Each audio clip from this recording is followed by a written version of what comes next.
নরসিংদীতে রেলের পাশে পতিত জমিতে সবজির আবাদ করে স্বাবলম্বী হচ্ছেন শতাধিক কৃষক। এই বিষয়ে বিস্তারিত জানাতে নরসিংদী থেকে আমাদের সঙ্গে যুক্ত হচ্ছেন সহকর্মী হৃদয় খান। হৃদয়, এই যে রেলের পতিত জমিতে সবজির আবাদ করছেন, এতে ফলন কেমন হচ্ছে আর কোনো অসুবিধা হচ্ছে না তো কৃষকদের?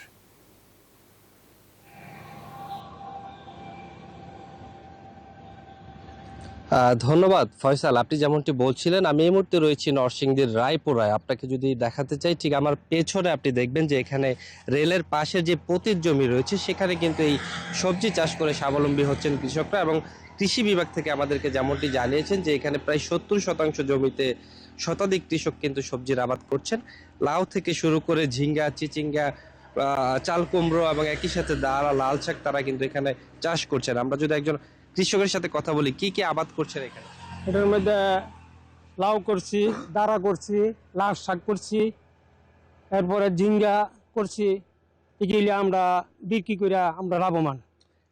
বান্ডেল থাকলে প্রতি সেনমানিতে টাকা বাঁচবে। বিকাশ সেনমানি বান্ডিল কিনে জিতুন প্রতি লেনদেনে। কৃষকরা যেমনটি বলছেন যে তারা এই সবজির আবাদ করে লাভবান। আমরা যদি কৃষি সম্প্রসারণ অফিসারের সাথে কথা বলি, একটু যদি বলতেন আপনারা কৃষকদেরকে কি কি সহায়তা করছেন? ধন্যবাদ। প্রথমত হচ্ছে আমাদের আমিরগঞ্জ থেকে মেথিকান্দা পর্যন্ত 12 কিলোমিটার জায়গা জুড়ে, রেললাইনের পাশের জায়গা জুড়ে আমাদের 100টির মতো মাচা স্থাপন করা হয়েছে রেললাইনের পতিত অংশে। তো এটার জন্য আমাদের উপজেলা কৃষি অফিস এবং উপজেলা প্রশাসনের সহযোগিতা এটা বাস্তবায়ন করা সম্ভব হয়েছে। তো এটা দেখে আশেপাশের মানুষরা উদ্বুদ্ধ হচ্ছে। তারা রেললাইনের পাশে এরকম একটা সুন্দর নতুনত্ব, এই জিনিসটা দেখে তারা নিজেরাও হচ্ছে নিজ থেকে বেশি করে মাচা স্থাপনে তারা উদ্বুদ্ধ হচ্ছে।